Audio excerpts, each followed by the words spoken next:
Hello friends, आशा करती हूँ आप सब बहुत अच्छे होंगे। अभी हम स्टार्ट करते हैं चैप्टर 1 का नेक्स्ट टॉपिक। आज बहुत ही इम्पोर्टेंट टॉपिक है।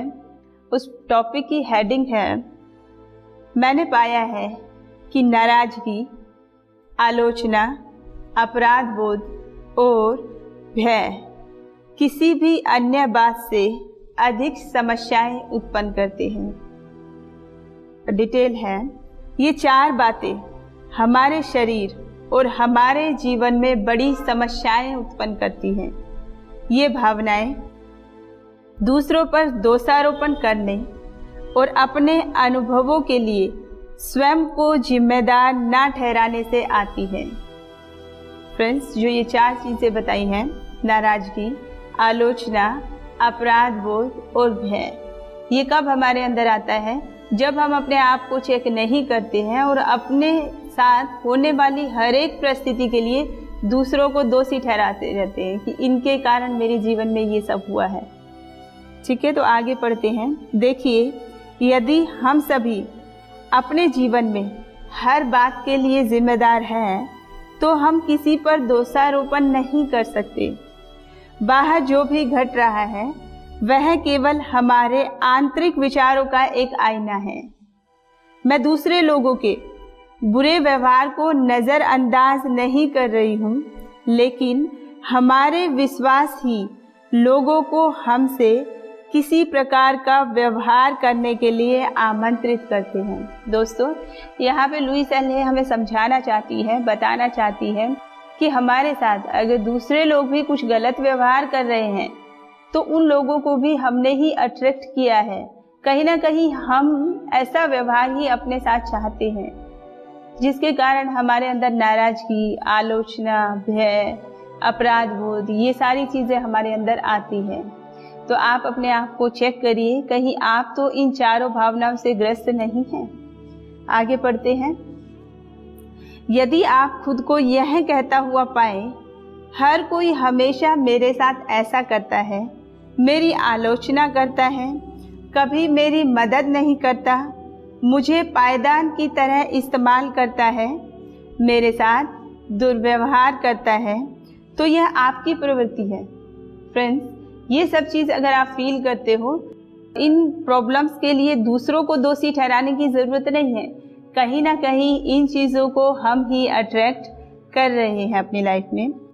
आपके अंदर ऐसे विचार हैं जो ऐसा व्यवहार प्रदर्शित करने के लिए लोगों को आकर्षित कर रहे हैं। जब आप उस तरह नहीं सोचते हैं तो वे कहीं और जाकर किसी और के साथ ऐसा करेंगे। आप उन्हें आकर्षित नहीं कर सकते। फ्रेंड्स, विचारों की फ्रीक्वेंसी ब्रह्मांड में जाती है और वही हमारे पास रिटर्न होकर आती है। तो हम ब्रह्मांड के अंदर जैसे विचारों की फ्रीक्वेंसी भेजते हैं, उसी तरह के लोग, उसी तरह की सिचुएशंस हमारे सामने ब्रह्मांड क्रिएट करता है। तो आपको अपने ऊपर फोकस करना है कि आपको कैसा लाइफस्टाइल चाहिए, क्या आपको अपनी लाइफ में अट्रैक्ट करना है। तो आपको सबसे ज़्यादा ज़रूरत है अपने विचारों के ऊपर फोकस करने की। कुछ प्रवृत्तियों के नतीजे जो शारीरिक स्तर पर अभिव्यक्त होते हैं इस प्रकार हैं। लंबे समय से ठहरा असंतोष शरीर को नुकसान पहुंचाता है और कैंसर जैसी बीमारी बन जाती है। हम लोग क्या सोचते हैं, कैंसर क्यों होता है? प्लास्टिक के बर्तन में खाना खाने से होता है, या अलग अलग रीज़न, हम उसको स्थूल में सारे रीज़न उसके देखते हैं। लेकिन कोई भी बीमारी जो होती है उसके पीछे हमारा कोई ना कोई एक विचार होता है जो उस बीमारी को पनपने में बहुत ज़्यादा हेल्प करता है। तो आपको क्या करना है, अपने विचारों के ऊपर बहुत ज़्यादा ध्यान देने की ज़रूरत है। हमेशा पॉजिटिव रहना है, नेगेटिव को छोड़ देना है। जैसे लुईस एल ने बताया, अगर आप सेटिस्फाई नहीं रहते हैं, आपके अंदर हमेशा असंतोष रहता है, डिससेटिस्फेक्शन रहता है, तो कहीं ना कहीं आप कभी ना कभी उस बीमारी को अट्रैक्ट करेंगे जो बहुत ही भयंकर बीमारी है, कैंसर। आगे हम पढ़ते हैं। आलोचना, क्रिटिसिज्म, चाहे आप खुद का कर रहे हैं चाहे दूसरों का, एक स्थायी आदत के रूप में अपनाएं तो शरीर में अर्थराइटिस को प्रेरित करता है। अगर आपके अंदर क्रिटिसाइज करने की आदत है, चाहे खुद को चाहे दूसरों को, तो ये कहीं ना कहीं आपके शरीर में बॉडी पेन लेकर आएगा। और ये चीज़ें एक दिन क्रिटिसाइज करने से नहीं होता है। आप लंबे समय से अगर इन्हीं भावनाओं में बह रहे हैं तो आप इन प्रॉब्लम्स को क्रिएट करते हैं।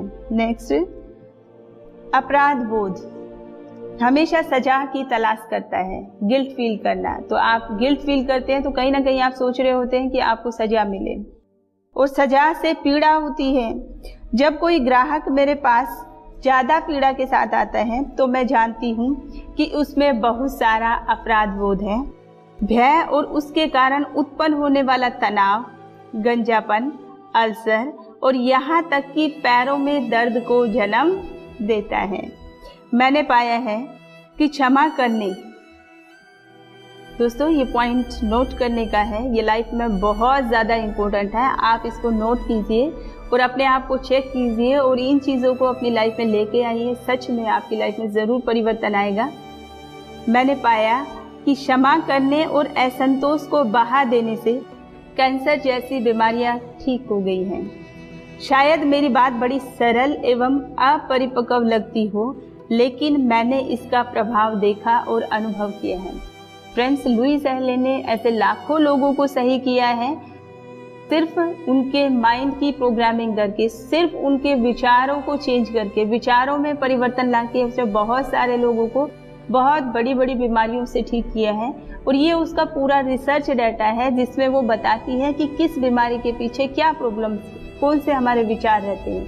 तो लुईस एहले बताती है जो कैंसर जैसी भयंकर बीमारी है उसमें आप ट्रीटमेंट ले भी रहे हैं, लेकिन साथ साथ अगर आप क्षमा भावना अपने अंदर लेके आते हैं, खुद को क्षमा करते हैं, दूसरों को क्षमा करते हैं, दूसरों से क्षमा मांगते हैं और असंतोष, डिससेटिस्फैक्शन को ख़त्म कर देते हैं, तो कैंसर जैसी बीमारी को भी इंसान बहुत जल्दी ओवरकम कर सकता है। और अगर ये फीलिंग्स आपके अंदर हमेशा रहती है, कोई मिस्टेक होती है उसके लिए आप सॉरी बोल देते हैं, या कोई आप गलती करते हैं या कोई और गलती करता है उसको भी आप क्षमा कर देते हैं, तो इससे क्या होगा, यह आपकी लाइफ में एक संतोष, सेटिस्फेक्शन रहता है। तो आप कैंसर जैसी बीमारी के टिश्यूज़ को अपने अंदर पैदा नहीं करेंगे। आगे पढ़ते हैं। हम अतीत के प्रति अपना दृष्टिकोण बदल सकते हैं। फ्रेंड्स, जो अपराध बोध, गिल्ट फीलिंग, डिससेटिस्फेक्शन, ये सारी चीज़ें कहाँ से आती है? कहीं ना कहीं हमारे साथ जो कुछ अतीत में हुआ होता है उसके कारण ये फीलिंग्स हमारे अंदर आती है। तो अतीत को बदला जा सकता है। तो नेक्स्ट हेडिंग है, हम अतीत के प्रति अपना दृष्टिकोण बदल सकते हैं। डिटेल है, अतीत बीतकर समाप्त हो गया है, हम उसे बदल नहीं सकते हैं, परंतु हम अतीत के विषय में अपने विचारों को बदल सकते हैं। ये कितना मूर्खतापूर्ण है कि हम इसीलिए वर्तमान में अपने आप को सजा देते हैं क्योंकि अतीत में काफ़ी पहले किसी ने हमें पीड़ा पहुंचाई थी।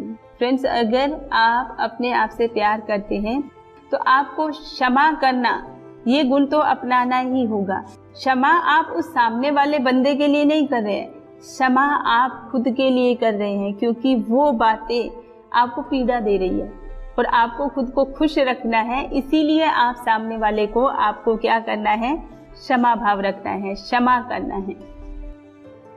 गहरे असंतोष की प्रवृत्तियों वाले लोगों से अक्सर मैं कहती हूँ, कृपया असंतोष को कम करना शुरू करें। वह अपेक्षाकृत आसान है। किसी सर्जन के छुरे के नीचे या मृत्युशैया तक पहुँचने के खतरे का इंतजार न करें जब आपको डर से आमना सामना करना पड़ सकता है। लुईस एहले क्या कहती है कि आपके पास ऑप्शन है, आप डिससेटिस्फैक्शन के साथ जीते रहिए और डिससेटिस्फैक्शन के साथ आप जीते रहेंगे तो कहीं ना कहीं आप अपने शरीर में कौन सी बीमारी लेके आएंगे, कैंसर जैसी भयंकर बीमारी। तो लुईस एहले कहती है कि अतीत को आप चेंज नहीं कर सकते हैं, लेकिन अतीत से जुड़े हुए विचारों को आप परिवर्तन कर सकते हैं। तो यह आपके ऊपर डिपेंड करता है, आप क्या चाहते हैं। आप अपने आप को सिर्फ विचारों को बदलकर खुद को अच्छा करना चाहते हैं, या फिर किसी डॉक्टर के छुरे के नीचे आके खुद को कटवा कर आप खुश रहना चाहते हैं। ये आपके ऊपर डिपेंड करता है कि आपको क्या करना है। सिर्फ विचारों में परिवर्तन करके खुद को हील करना है, या ये सब चीज़ें आपको अट्रैक्ट करनी है। आगे, जब हम घबराहट की स्थिति में होते हैं तो अपना दिमाग उपचार एवं सुधार पर केंद्रित करना कठिन होता है। हमें पहले ही डर को समाप्त करने पर इतना समय लगाना होगा। यदि हम यह विश्वास चाहते हैं कि हम असहाय पीड़ित हैं और अब कोई उम्मीद नहीं है, तो ब्रह्मांड भी इस विश्वास में हमारा साथ देगा और हमें बर्बाद कर देगा। फ्रेंड्स, जो भी आप सोचते हैं वही फ्रीक्वेंसी ब्रह्मांड के पास जाती है और वही रिटर्न होके आपके पास आती है। हर चीज़ में फ्रीक्वेंसी होती है, हर विचारों में फ्रीक्वेंसी होती है। इसके लिए हम एक एग्जांपल लेते हैं। सपोज 2 लेडीज़ हैं और दोनों की सेम प्रॉब्लम है, सेम समस्याएं हैं, और वो भगवान के आगे किसी मंदिर में जाके बोलती है, हे भगवान, मेरी सास ऐसी है, उसने मेरे साथ ऐसा किया, कोई मेरे साथ मदद करने के लिए रेडी नहीं है, मैं क्या करूं, सभी ऐसे हैं। तो ऊपर से ब्रह्मांड से आप सोचो सिर्फ एक ही वर्ड आता है जिसको हम बोलते हैं तथास्तु। यानी जो फ्रीक्वेंसी आप भेज रहे हो ब्रह्मांड वही रिटर्न करेगा। ब्रह्मांड को नहीं पता है, यूनिवर्स को नहीं पता है वो चीज़ आपके लिए अच्छी है या बुरी है। आप जो फ्रीक्वेंसी भेजेंगे वही रिटर्न आएगी। और दूसरी जो लेडी है वो क्या करती है, सिचुएशन उसके साथ भी ऐसी है, उसकी सास भी उसे तंग करती है, उसके साथ भी इतनी सारी प्रॉब्लम्स है, लेकिन वो जाती है और बोलती है, हे प्रभु आपको बहुत बहुत थैंक्स, आपने मुझे इतनी अच्छी लाइफ दी, इतनी अच्छी सास दी, इतना सब कुछ दिया। तो ऊपर से क्या आने वाला है, तथास्तु। तो आप डिसाइड करें कि किसकी लाइफ अच्छी होने वाली है। जिन विचारों की फ्रीक्वेंसी आप ब्रह्मांड में भेजते हैं वही आपके पास रिटर्न होके आता है। तो आपको अपने विचारों के ऊपर फोकस करना है, आपको डिसाइड करना है कि आपको अपनी लाइफस्टाइल कैसी करनी है, आपको अपना फ्यूचर कैसा करना है। बेहतर है कि हम इन मूर्खतापूर्ण पुराने नकारात्मक विचारों व विश्वासों को छोड़ दें जो हमारी मदद नहीं करते और जो विकास की ओर नहीं लेकर जाते। यहाँ तक कि ईश्वर का प्रारूप भी ऐसा होना चाहिए जो हमारे लिए हो, हमारे खिलाफ ना हो। तो फ्रेंड्स, आज हमने सीखा, बहुत ही इम्पोर्टेंट टॉपिक था।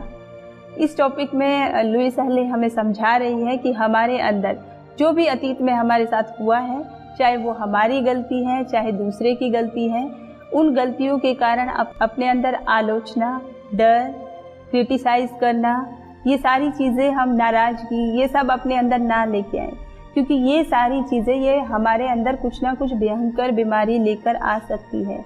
तो ये आपके ऊपर डिपेंड करना है कि आपको खुद को कैसे हील करना है। लुईस हेले बताना चाहती है हमें कि हमें सिर्फ अपने विचारों में परिवर्तन करना है और विचारों में परिवर्तन करके ही हम खुद को खुशहाल बना सकते हैं।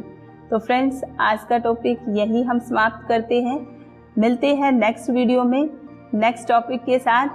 अगर आपको हमारी वीडियो अच्छी लगे तो लाइक करें, शेयर करें, सब्सक्राइब करें। अगर आपकी कोई सजेशंस हैं तो कमेंट बॉक्स में ज़रूर लिखें। Thank you so much.